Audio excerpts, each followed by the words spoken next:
All right, good morning, everybody. Welcome to the Cape Cod Technology Council's Coffee Q&A. We do these at least once a month on off Fridays for our first Friday. And today I'm very excited. We have Will Rubenstein from eforever. And what is eforever? We're going to find out.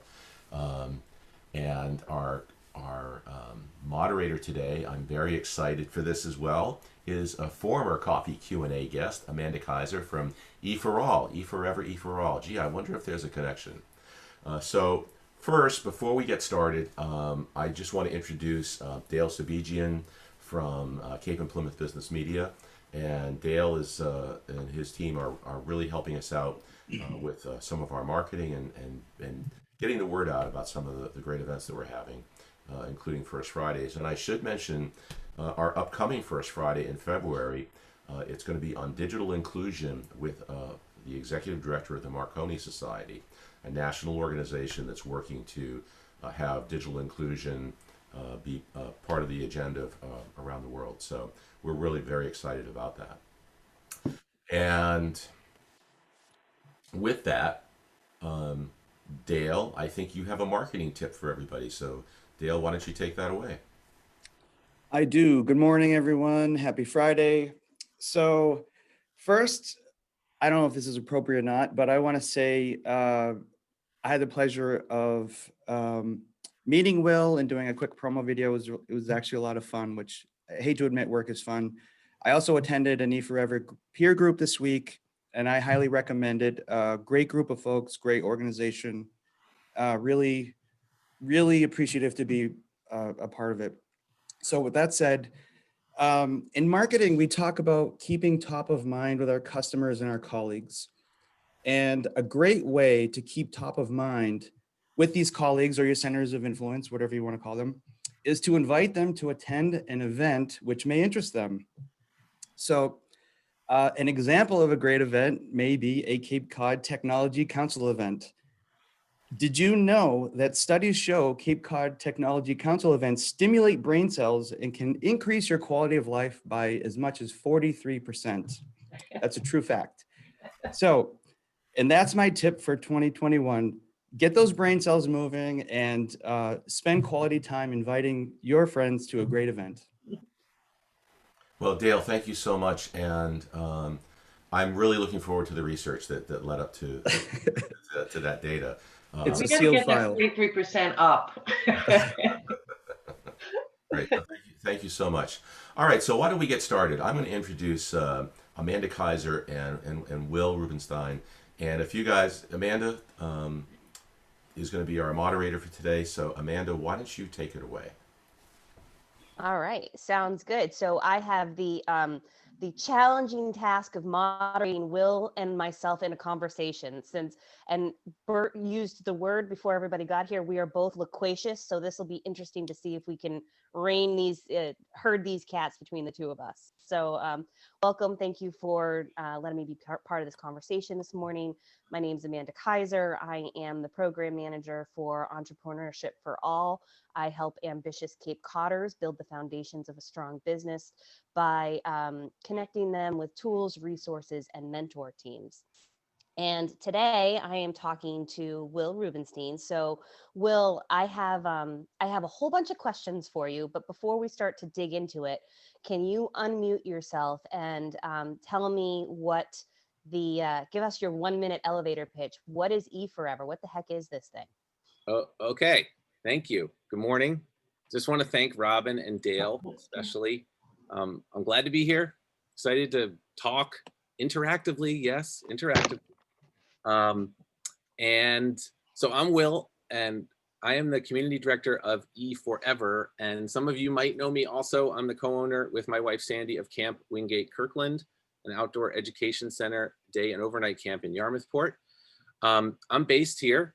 And in Yarmouthport, for eForever, what I do is I work on the Cape and the islands, as well as, I think I'm allowed to call it the South Coast, but if you don't know what that is, because I just learned it, it's Fall River, New Bedford.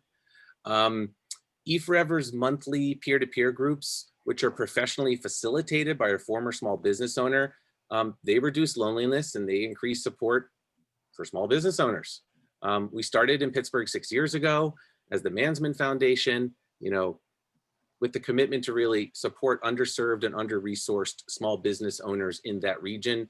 And thanks to the vision and the generosity of our founder, there's over 100 small business owners that are meeting each month in 14 different groups across southwestern Pennsylvania.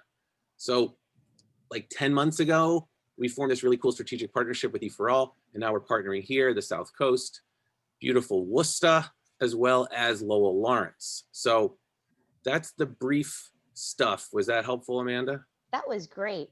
And I want to talk more about that, but before we get into eforever, I'd like to talk a little bit, I'd like to give folks a little bit of a context for who you are and where you've been, because I think that that helps to explain why you're so passionate about eforever and why you recognize what some of those needs are for some small businesses. Oh. So I'm going to keep an eye on the chat. So if anybody wants to drop Yeah. conversations in, feel free. But so, you know, you're not native to Cape Cod. Tell me a little bit about, or tell us a little bit about how you ended up here and what the experience was when you first came to Cape Cod. Well, I was born in, no, I'm not doing that. Sorry. Don't you love when people do that? I am from the greatest city in America, Baltimore, Maryland. And the good news is I now call Cape Cod my home and have done since 2004. And the bottom line is it was literally 17 years ago on Martin Luther King Day that I first set foot on Cape Cod. I'm embarrassed to say it, but the reason I did is because my wife, Sandy, and I were here to look at a summer camp property because we had a dream of wanting to own and run and live at a summer camp year round. And we have been looking for 5 years to find the right place in Maine, New Hampshire, even the Berkshires. And I can tell you that when we set foot here at 79 White Rock Road, it just felt right. And so we ended up moving here, and a month after we moved here, Memorial Day weekend of 2004, our first daughter was born. And so we've really been running in a good way ever since, Amanda. And so I'm not sure how many of us on this call or know anybody that literally moved to Cape Cod to buy a business. But I'm really glad that we did. And, you know, I don't get to wear the onesie that they give out at Cape Cod Hospital that I hope they still do that says authentic Cape Codder, but my daughters both got to.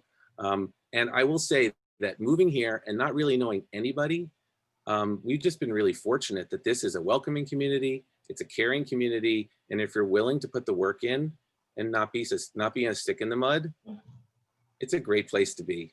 And I think all of us kind of know that. And I hope I answered your question. Yeah, you did. And so, you know, coming to Cape Cod, and, you know, Dale raised his hand. He's somebody who moved to Cape Cod specifically for buying a business. I see Maura did too. So we got a couple people on the call who can relate to what you're talking about. And so I got to imagine that it's challenging coming into a new place as a new business owner and trying to figure out how do you become part of that community, and how do you, Maura's nodding. Yeah, that feels accurate, you know? So how do you start to find some of those connections, and, you know, what does that feel like as you're first walking in? And, you know, if you want to sort of meander into how that ties into what you do at eforever and why you're passionate about it, have at it, Will. Well, I mean, I think you can certainly start within your own town, because before you even understand what the Cape is, at least for me, I needed to kind of figure out, like, what is Yarmouth? And so that's sort of where Sandy and I started. And we just started because we're employers, but we're also, you know, personal and professional taxpayers. We just felt like, okay, this is going to be our home. You know, let's meet. Let's see what the committees are. Let's see where the libraries are. Let's walk on the beach. You know, it sounds like advanced common sense, but that's kind of how it started. And then you start to see, oh my gosh, there's actually some organizations that sort of are Cape-wide. And so I would say my first really distinct memory of kind of like seeing the bigger picture was, I think, the first ever Back to Business Bash that CCYP did. And I want to say it was in, does anybody know, 2008, 2007? 2009. I don't know. Yeah, Bueller? that feels right. Okay, so I remember that because it was in the fall, and like all of a sudden you just saw people from everywhere, and it sort of clicked, and we just started meeting people, got involved in CCYP, got involved in Town of Yarmouth stuff, and then of course having customers from all over the Cape, over the world, and yes, even second homeowners, you know, who called the Cape their home part-time. It just sort of grew. And then I would say directly leading me to this was the ability to actually try and start a business. So in 2018, I was a fried turkey at the end of the summer. And I'm sure a lot of you know what it feels like at the end of a really busy season for you. And for Sandy and I, it was our 14th, year of running camp. And I just felt burned. And the good news is she's amazing. And the other good news is eforeall was starting to emerge. And so a friend of mine who's also, let's just say, in his 40s, like me, he and I had this idea because we love screen-free games. We love Dungeons and Dragons and board games and card games. And we were doing it at camp. And then there was this pitch contest. So literally, we threw our name in after a Cape Cod beer pitch contest, I'll have you know, that Amanda remembers in April that CCYP did. And then all of a sudden we were in the eforeall program as 240-somethings. And yes, even Bert was there. As 240-somethings, we were like putting this idea into the universe that we wanted to start a board game cafe on Cape Cod. That's insane. However, what we got to learn through eforeall as two guys with wives and kids and mortgages, but also with an idea, is that you can get support and you can meet people and you can grow an idea on the Cape. And now 2 years later, I think all of that informs my ability to be open, honest, transparent with any small business owner at eforever. So talk to me a little bit about, at eforeall, we work with those really small businesses or idea stage businesses, right? So Right. It's, you have an idea, you throw it out into the universe and come in, do the business accelerator, see if it sticks or not, right? But you sort of take that next stage business and start to work with them. So talk to me a little bit about like, what is an eforever session feel like? Who is it right for? What is the purpose behind some of these sessions? How does the whole thing work in a practical sense? Right. Well, man, you went right down to the nitty gritty. I was all excited to get very big picture, but okay. We'll do that. But I want to answer your question. So specifically, what eforever does really well is that it supports small businesses that have been at least 1 year in existence, that are generating consistent revenue, usually between 2,000 and 3,000 a month or 30,000 a year, which again, to you may not sound like much, but for some of our entrepreneurs and solopreneurs, both here in Massachusetts and in the Pittsburgh area, that's real. And that's the difference between a lot of things being true in their lives. So the last component is being full-time. So side hustles are awesome. I got one, you got one, you may got two, don't deny it, but that's fine. But side hustles are amazing. But if they're not your full-time attention, then that's just not the right match for eforever. And so what we do is we believe in the collective power of an intentional group that's facilitated by a professional who also is or was a small business owner. So in a nutshell, we ask you to invest 2 hours per month to work on your business, not in your business. So those are two really different things. We're all really good at working in our businesses or for someone in a business, but to be able to intentionally zoom out and take on some bigger issues and do it in a group setting where you can give and receive the kind of support you need could make a huge difference in ways that you don't even know yet. I love that. So when people go into these classes, or these sessions, what's some of the subjects that they're talking about? Like, just give me an example of if I show up for, not if I show up, if I go into the program, and this is, what's one of the things what's an example of something I might be trying to tackle? Okay, so that's a really good question because we do have some curriculum pieces that are overarching. And we do have some accountability pieces that I also want to sort of layer in there. So, and we also have to be responsive to the, oh my gosh, this is happening right now, and I'm in a little bit of a pickle kind of stuff. So that's why I want to sort of parse that out, Amanda. But the first thing is, as an example, we all talk about money in different ways. We all have different relationships with money in different ways. And we do have a curriculum that some of you on this call may have experienced a little bit, but we go much more in depth about like, what is your relationship with money? And once you can kind of dig into that a little bit, and again, it's in a welcoming and, you know, very safe and private space. The idea is you might start to see some connections between some of the stuff that might have happened when you were growing up and as it relates to money, and maybe how you interact and treat, let's say you get a bill in the mail, or you have a credit card payment. I, you know, might know someone, meaning me, who's married to someone that believes in paying off your entire credit card bill every single month. Now, I don't. However, we just celebrated 24 years of marriage. So it's those kinds of things that like we can dive into about, as an example, money relationships, how that may inform your business and how you run it. So that's one thing we, as an example, will talk about. However, we are not an accountability group, but there is a nice way to sort of mark each meeting by, we do ask everyone to just set a goal, to put it out into the universe and the Google Drive, and then be able to check in on it. And then there is some accountability, because the group is going to, of course, be there for you, but also be available depending on how you did. And then the last thing is, OMG, I have to fire somebody, never done it. Have to hire somebody that in a key position that I need to grow. So all of those things are true within a 2-hour block. And believe it or not, it goes like that.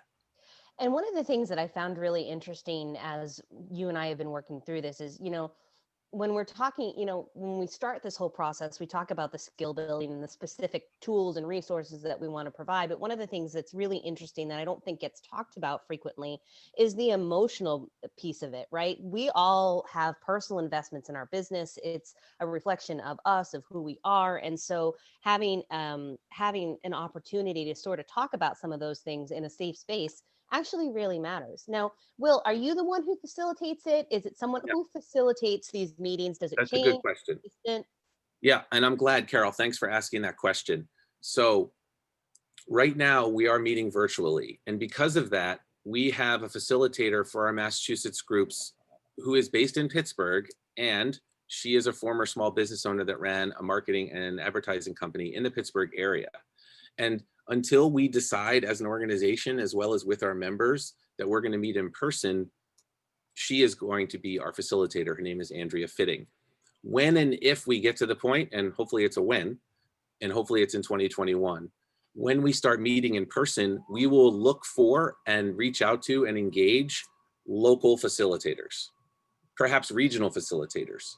So there will be an opportunity for me to turn to this powerful community and to look and to learn of and from some people that could be of value in that way. It's also possible that I may do some facilitating as well, but that's sort of where that's going. So I hope I answered that question.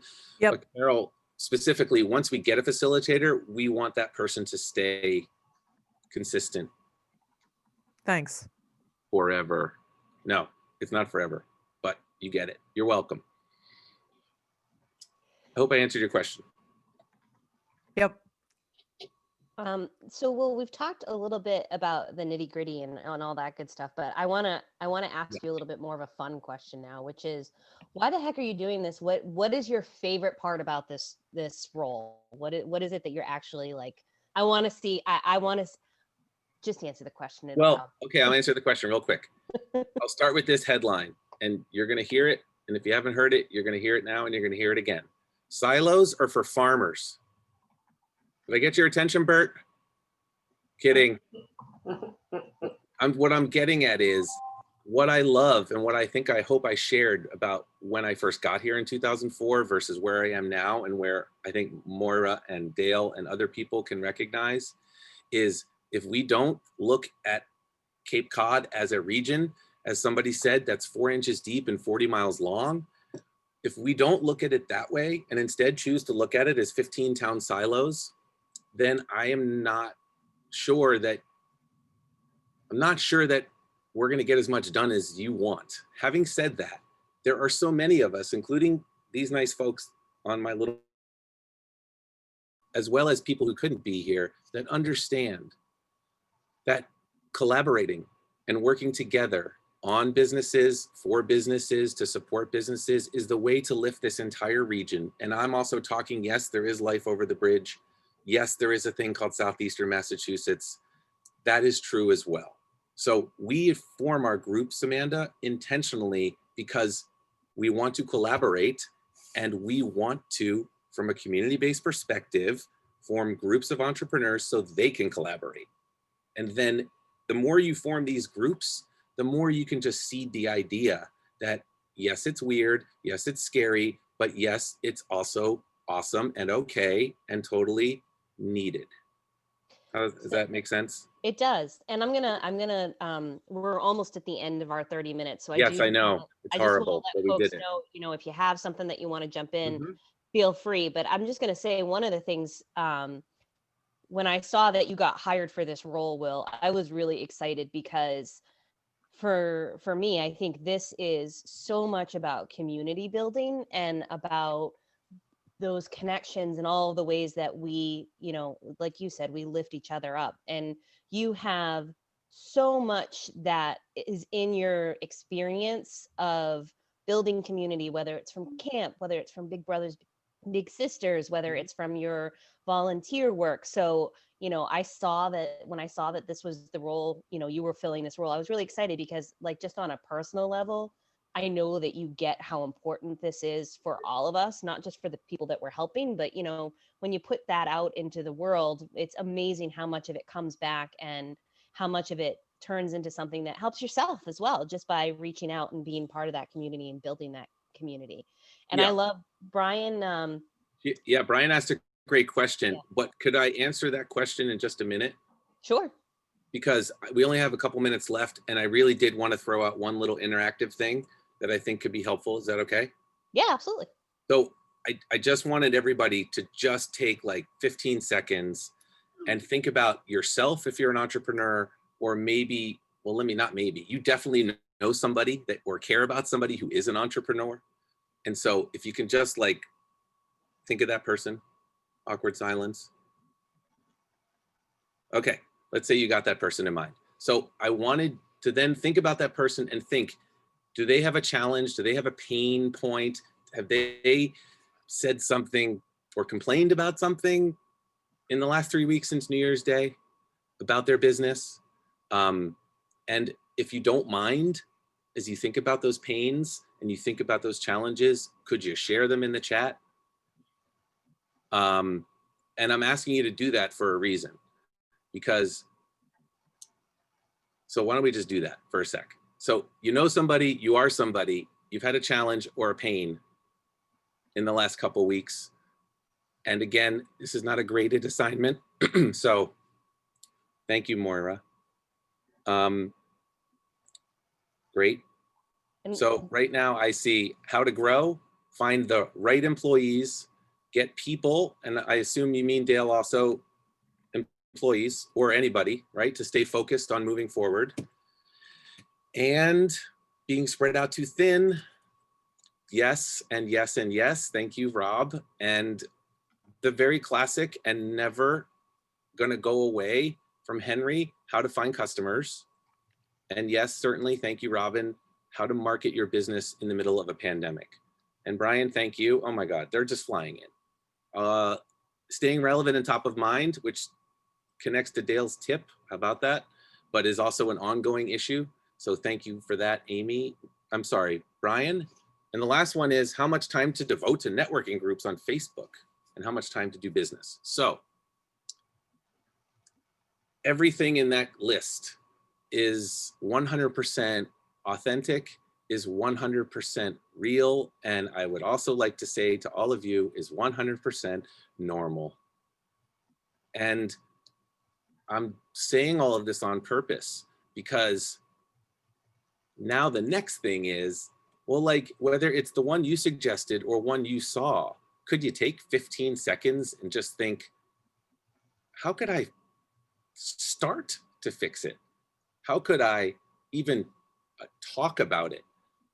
Or how did you do it? If you saw something on here that you felt like, oh my gosh, I faced that problem. How'd you do it? And again, I'm sorry that this is sort of a little bit of a detour, but I figured, Amanda, after 25 minutes of you and I, this might be a nice segue into some other folks making suggestions. Is that okay? I did warn them at the beginning that, you know, us talking would be the challenge here, right? Right. So I'm literally trying to give up this challenge and make it less of a challenge. So again, like you don't have to, if you don't want to participate in the solutions, but please keep in mind, thinking about a solution and how to even approach a solution is starting to solve the challenge. So how do you get new customers? Well, what I would first say to that, and what some of our members just said as recently as last week, is what they do is they focus their time and attention. And let me make sure I answer this question to Henry. What they're doing is they are paying more attention to their current customers. And the reason they're doing that is because I think you probably know, but I learned this too, that the cheapest customers are your current customers. And the most expensive customers can be your new ones. And so the more that your current customers are happy, most likely the more that they are going to refer new people to you, which in essence cost you nothing. And so again, that's just the beginning of a conversation about how to, if anybody would like to piggyback on that idea about how to find customers, could we open it up for just a second? Because again, like, you've had enough of me. Rob, why don't you unmute and Yeah. talk about that? Because that's a great. And Rob just threw something in really great, which I will mention, but I'd love to hear from anybody, including Rob. Yeah, so in regards to this, I've had real success from, and this is kind of like a marketing 101 too thing. Like, so far, as far as finding customers, it's basically a who do you know list. And like I said, friends, family, it could be friends, you know, if you have kids in school, like who are their parents, et cetera, who are networking group associates, you know, people, like if there's people who serve you on utilities, if you have a particular plumber or, you know, electrician or something like that. If they're not your ideal customer, you know, who do they know? And this is one of those things that you kind of build and you keep building over time. That I found, and as I found, you'll find any networking group, et cetera, the best referrals you're going to get are from people who already know you. So There you go. Anyone else? Because you're valuable. You have a lot of stuff to tell us. It's not just Amanda and I, or me. I'm sorry, I failed grammar. Okay, no one else? Well, look, this is the kind of conversation that we have in our groups every month. And again, we have some other kinds of conversations as well, based on a little bit of accountability, a little bit of, uh-oh, I have an issue, and a little bit of certainly our curriculum. And imagine it with 7 or 8 to 10 of us. And again, hopefully very soon meeting in person, perhaps at a place like Cape Space. That's the kind of thing we do at eforever. And so, you know, we have a first group that launched last summer. It's full. We are now launching a second group that starts on February 16th. And if anybody's interested, I'll put it in chat. There's ways to get in touch with me. And we even do a little 30-minute less me, more you version of eforever called Caffeinate Your Company, which is coming up on February 12th. So Amanda, I just wanted to say thanks. I hope this went okay. And it looks like since only one person left, we seem to do all right. Yeah, and I mean, Bert and Robin, how are we doing for time? Because we do still have some questions that people are asking. Oh, right. And I just meant the Mish, you know. Yeah. Does that, are you, I know. Go for it, Amanda. Okay. Yep. So there was a couple of great questions about how do you measure progress for this group, right? You said it's not super about accountability. It's about, you know, building some of those skills and finding some of the, but Sure. How do you figure out that it's actually moving them forward? Well, so it does connect to the accountability idea. So we are asking you to set some goals from month to month. So I think it was, hold on, let me scroll back up here. It was Brian. Yeah, thanks. There is a relationship that you're going to have with your group, Brian, but you also have a relationship with your facilitator and also with the community director, if that helps, because there might be some specific items or issues that can only be handled to some extent in a group meeting 2 hours a month, but may need some more support those 2 hours. Having said that, having monthly goals could be as simple as, I'd like to have 10 more customers by March 16th when we meet. Now it's February 16th. Yeah. Now, if you don't make it to that, like, you're not a failure and you don't get kicked No, out. I'm good at measuring my goals. I was curious as to how you measure Oh, yours. others. But you're Oh, mine. You mean yeah, eforever's yeah, I mean, you're goals? running a business. Oh, Just- my yeah, bad. that's Sorry. okay. Okay. So, okay, I think there's a couple ways. Number one is, how long do members stay connected and attend and participate in their groups? And so in Pittsburgh right now, after 6 years, we do have some groups that have been meeting the same, to 8 to 10 entrepreneurs have been meeting for 6 years. That doesn't mean it's going to happen in every community we go to, Brian, but that's one measurement. The other measurement is, there is some B2B that does happen, but again, we're not a BNI group, but there is a way to kind of look at how have these businesses collaborated with each other, not just to solve issues and problems and workshops and stuff. And again, I respect your cat and your dog and your spouse, but like, small business owners are important people to talk to. So there is a way to kind of see, oh, there was some benefit to having folks, and this goes to the other question about competitors, which I'll get to in a second, be in your group. And there also is a way to say, you know, gosh, my revenue, you know, straight up, I was generating this much money when I started eforever, and I generate this much money now that I've been in eforever for a year. So you're That building answered your your question. network. You're expanding your revenue, building your network. Yeah, but also I do agree with you though, that there are some times in some ways where it can be measured, and there are some ways that are a little squishier in terms of like the personal measurement, but in terms of the business measurement, I hope I answered your question. I think that's fine. Thank you. You're welcome. And Henry, if I can answer his question, and I'm really glad that Rob said what he said. In terms of direct competitors, I agree with Rob, but also being in a group like this that has some confidentiality. If I think I'm understanding the question, Henry, do you mind telling me if I'm hearing you correctly? Yeah, so you put together these small groups. Yeah.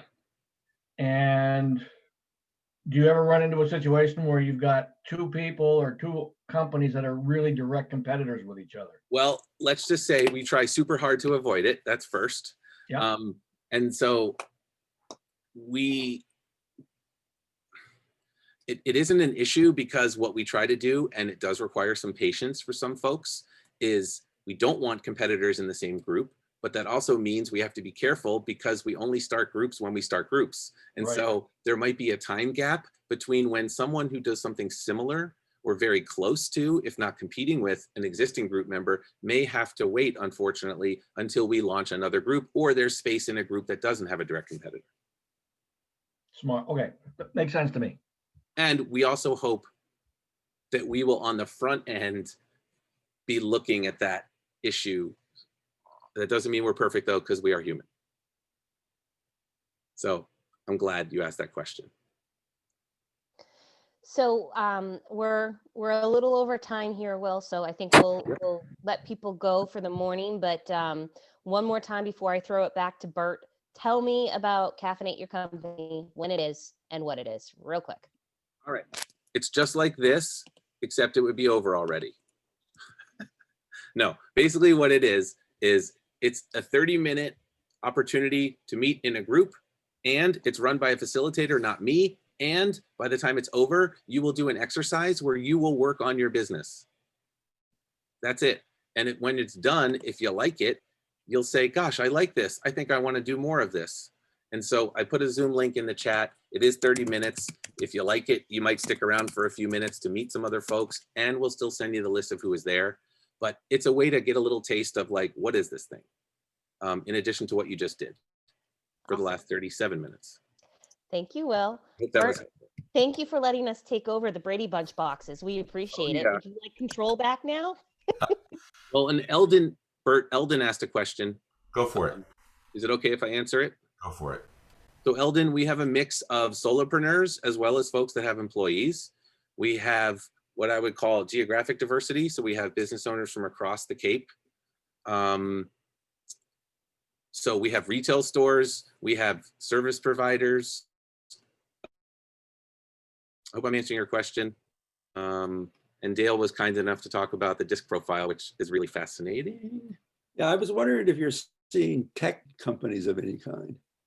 Yeah, that's a good question. So what we have to be careful of is, are the companies in our groups able to relate to each other? Now, I'm not talking about the industry they're in so much as if there's a tech company that's generating 100, 200, 300,000 a year in its first couple of years, it's possible that their challenges and their issues may not be the same as someone that's generating 50, 60, 70. Doesn't mean they can't relate to each other. So what we want to do, Eldon, is be intentional and just make sure that there's value for both sides in that idea. In terms of a tech company itself, we do have somebody who's working on, and now I get to say this because they're in our group and now I think I know what it means, last mile. Does anybody know what that is? The last mile logistics? Yes, we at the Tech Council know what that is. Okay, no, but I'm just saying, like, I'm showing that, like, it is possible to be doing tech stuff and still be in our group. But at the same time, like, we also don't want you to feel like it's remedial. But again, I don't think you will, because remember, it's a group, Eldon. So you got to give and you got to get. And of course, the power of the group is the power of the collective in terms of helping this region as a collaborative.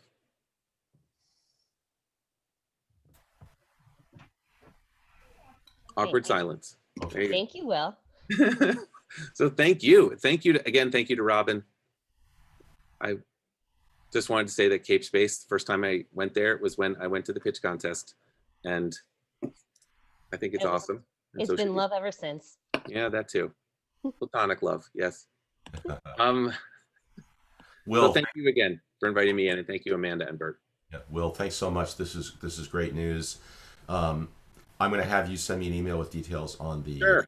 coffee caffeinated event. We can have that up on our website, and I'll put it in our newsletter going out too. Sure. And also, Bert, I just don't want to forget that, like, just because this may not work for you, if you know somebody that you think might benefit from it, then maybe you'll think of me or think of them and then think of me. So thank you, Bert. Great, thank you. I think this is a great program. As a former small business owner myself, where were you guys 20 years ago? You know what? I'm glad you mentioned that, because when Amanda was asking me about my history, I was thinking the same thing. I was like, and then I saw Moira raise her hand and Dale, and I'm like, this kind of would have been nice. Not to mention eforever not existing until 2-3 years ago. So it's coming. Right. Well, thank you very much. I think it's a wonderful program. I can't wait to tell more people about it. So thank you all. Amanda, thank you for facilitating today. It was great to have you as our guest facilitator. You know, the downside of doing a great job means we're going to ask you again. Oh, that would be a tragedy. Not that. I don't like to talk or anything. Thank you. So also thanks to everybody here for attending and the great questions. Dale, thank you for your tip today from Cape and Plymouth Business. And let's see, next week we've got Rick and Eric Pinney from the E-Waste Coalition. E-Waste is all of your devices that you don't know what to do with once they've reached the end of their life cycle. So they've got a plan for you on how to get rid of those old computers and other electronic things. It's actually a real recycling issue. So they're going to help us out with that. And be sure to mark your calendars for digital inclusion with the Marconi Society on our first Friday in February. So thank you all, everybody, very much. Look forward to seeing you at the next event. Take care.